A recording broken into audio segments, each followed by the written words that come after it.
kagala. Punta po tayo sa church ngayon. Ayan. So, ang ating Papa Sugar practice mag-drive.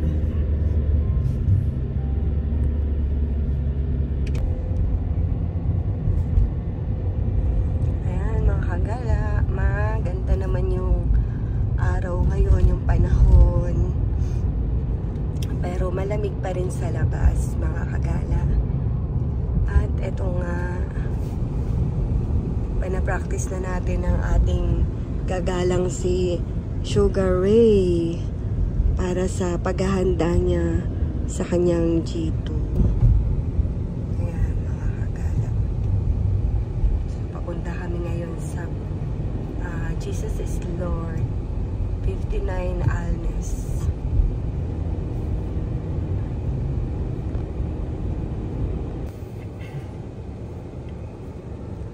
Ayan mga kagala, kailangan bago kayo kumuha ng inyong license dito sa Canada, kailangan mag-practice po kayo.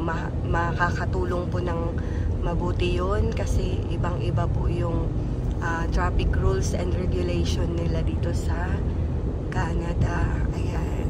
Kaya katulad ng blinag ko before na nag-jump kami sa G, bumagsak kami sa G dahil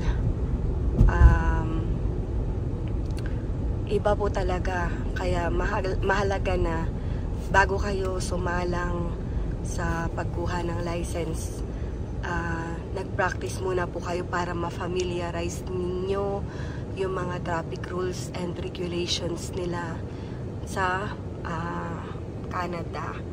Ayan. So, pumili rin kayo kung saang lugar yung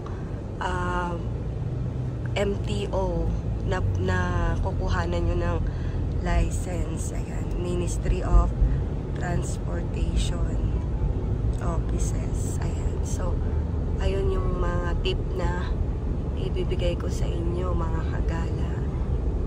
At sana makapasa rin kayo kasi ibang ano po talaga convenient yung mayroong service. Ayan. Kasi dito, hawak nyo yung oras nyo kapag may service kayo. Ayan. At lalo na kapag nag-i-snow, ayan mga kagala, napakahirap ang mag-commute. Ayan. Lalo na sa mga may asthma katulad ko. Ayan mga kagala. I-share ko nga po pala sa inyo mga kagala yung journey namin sa pag-acquire ng sasakyan. So, ito po, nakuha namin sasakyan is Pinoy ang may-ari and pang fourth owner na po kami and second hand po siya.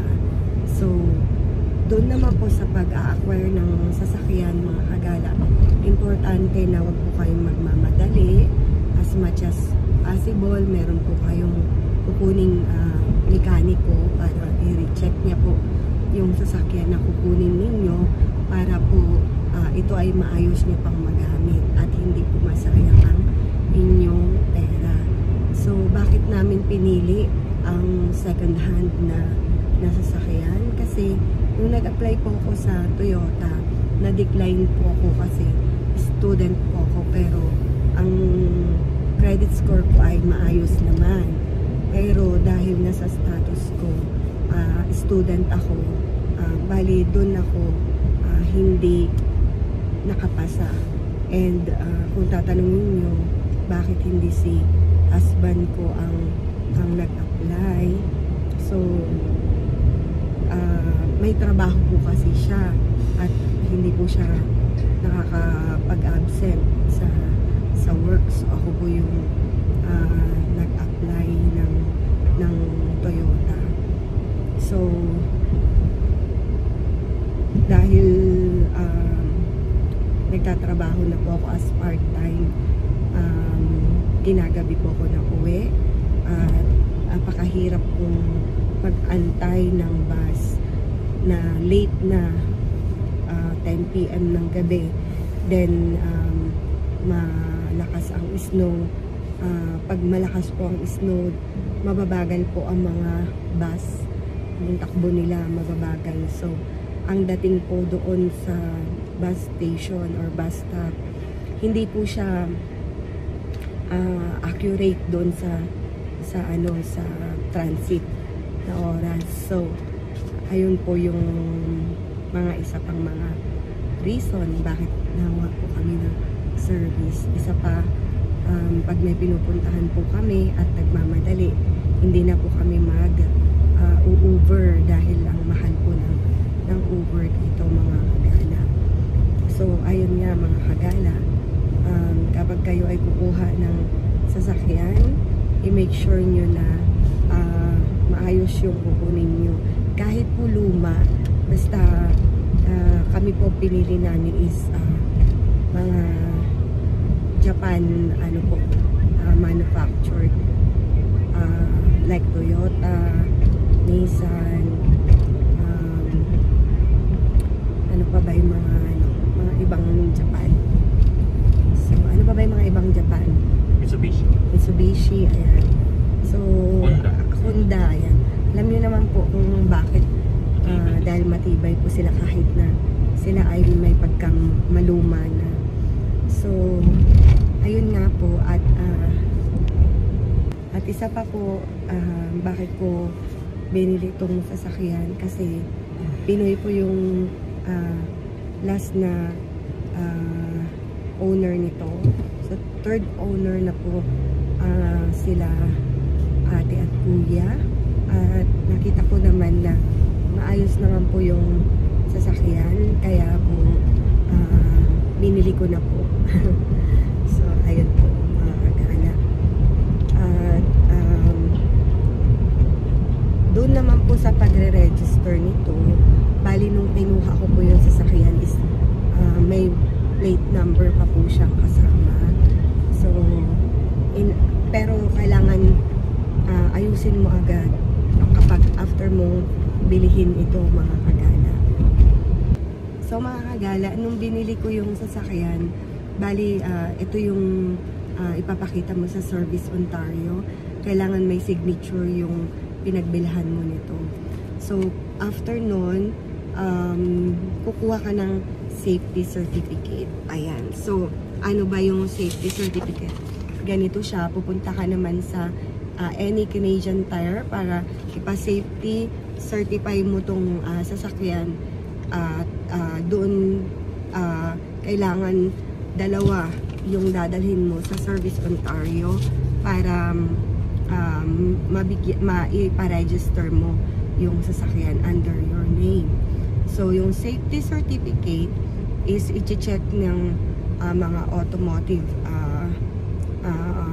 staff doon kung okay ba yung mga brake mo, okay ba yung maintenance ng sasakyan mo, lahat para safety. Ayan. So after nun, mayroon pa kayong ida-download na katunayan na binili mo yung sasakyan dun sa owner. So downloadable po yun. Doon naman nakalagay doon kung magkano mo binili sa may-ari yung sasakyan na yun. Ngayon, pag nakuha mo na yung safety certificate mo, pupunta ka na sa nearest Service Ontario.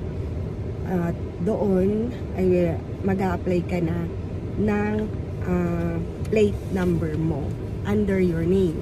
Then dito sa likod nito ay pipirmahan mo yung mga nandirito, pati yung odometer ng sasakyan, kung ilan, at makikita din nila doon kung pang ilang owner ka na ng sasakyan, at kung magkano pa yung value ng sasakyan na binili mo. Ayan. So doon magbabayad ka plus yung tax mo, plus yung registration, at saka yung bagong plate number. Ayan, mga kagala. Tapos may nakalimutan po ako. Bago po pala yun, kailangan mong kumuha muna ng insurance. Ayan. So, sa insurance naman po, pwede kayong scouting muna kayo. So, maraming mga nag-o-offer ng mga insurance. So, pipili po kayo kung saan yung medyo makakamura po kayo. So, sa insurance naman po, meron po tayo doon tinatawag na comprehensive at saka yung liability lang ang kukunin ninyo. May kasama po yung liability ng home insurance. Ayan. So, yung kinuha ko muna po, since second hand po itong sasakyan na nakuha namin, yung liability lang po muna, yung sa Pilipinas tawag po nilang PPL. Ayan.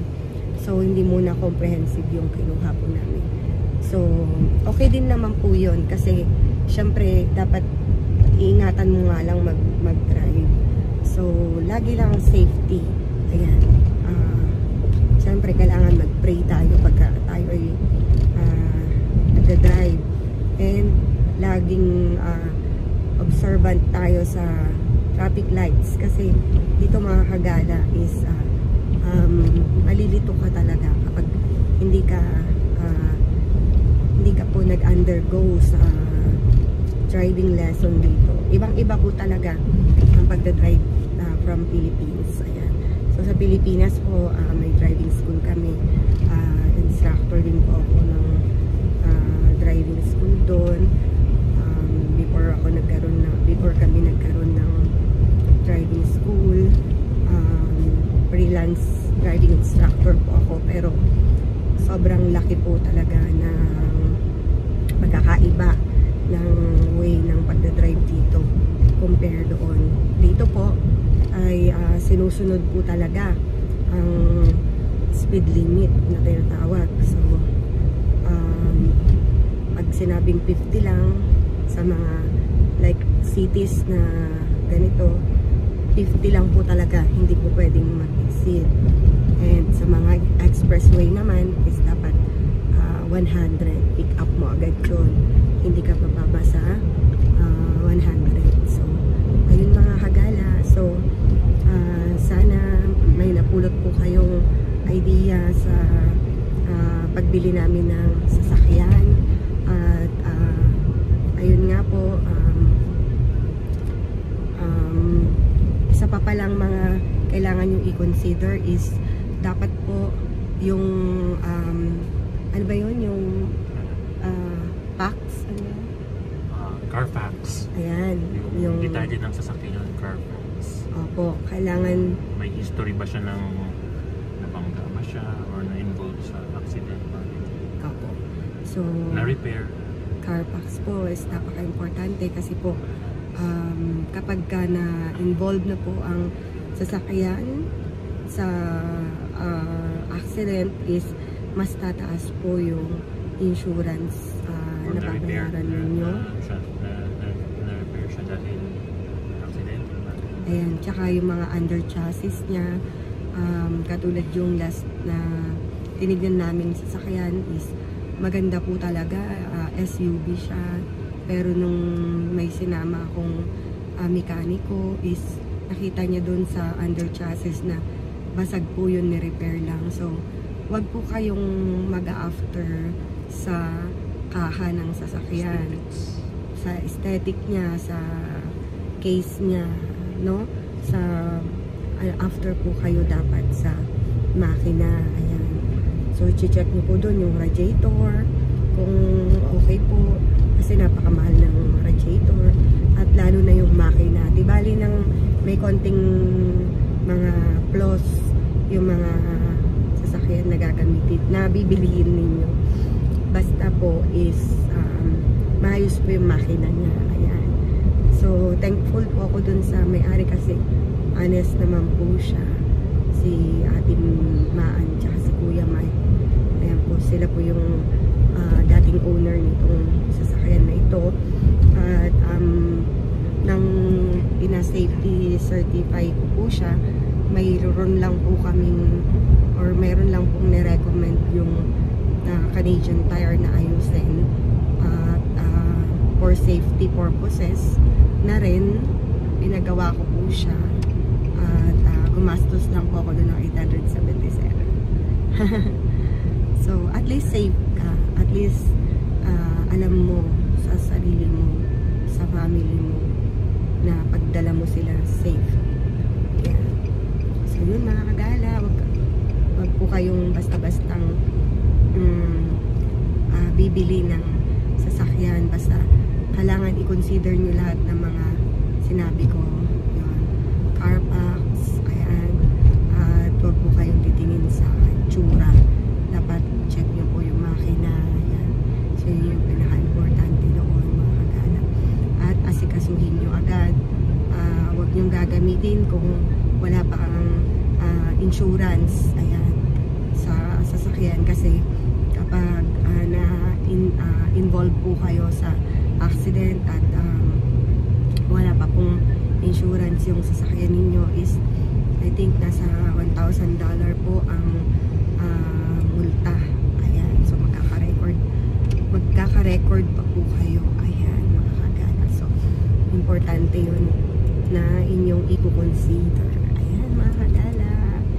At sana makapasa kayo agad kasi medyo pricey rin po yung pag-test drive or pagkuha ng driver's license dito sa Canada, pero worth it naman po.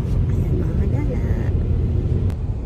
So dito po mga kagala is apatan po yung mga kalsada. So doon po is para sa magle-left ng left turn.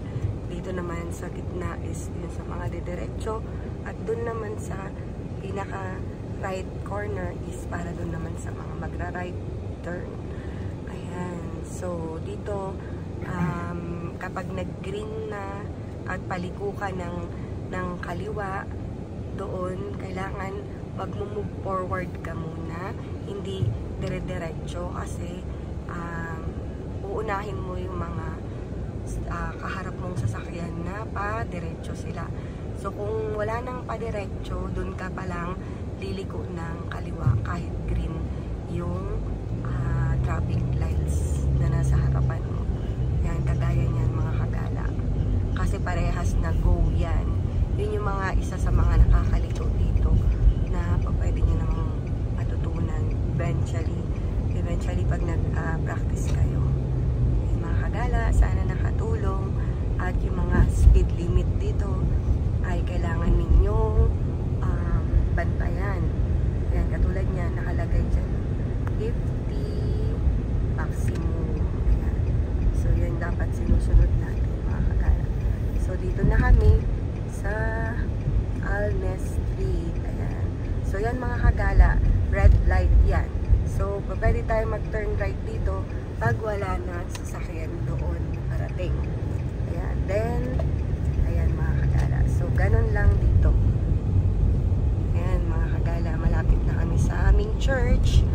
At sana nakatulong yung mga inputs ko about sa driving dito at pagsunod ng traffic rules and regulations. So, ayan mga kagala. Green tayo. Ayan. Green arrow. So, go yan. Ayan.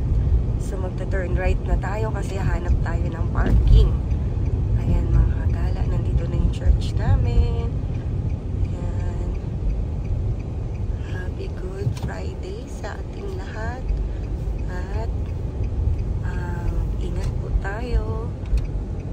Ayan, mga kagala. Dito po kami na sisimba sa 59 Alnes sa Jesus is Lord. So hanap na lang tayo ng parking. Ayan. Ayan, dito pwede kaya lang may ice. Doon na lang sa kabila. Bye mga kagala. Ayan, sa biyaya ng Lord mga kagala, may service na kami papunta sa church. Hindi na kami mahihirapan. Kasi dati ang nabuberber kami ng lamig mga kagala, sobra. Tapos ayan, kaya nagkakasakit ka talaga sa ano kapag lalo na mahina yung katawan mo sa lamig mga kagala. Ayan, so hindi naman importante kung brand new or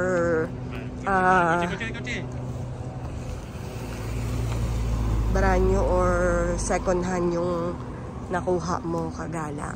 Ang importante doon is yung kaya mo, yung responsibility na kukunin mo. Kasi doon pa lang sa insurance, monthly po yun. Yun ang sabi ko. So, kailangan is kaya mo lang i-sustain. At tulad ng sinabi ko, yung ating mga sasakyan dito ay hindi luxury, kundi necessity. Ayan.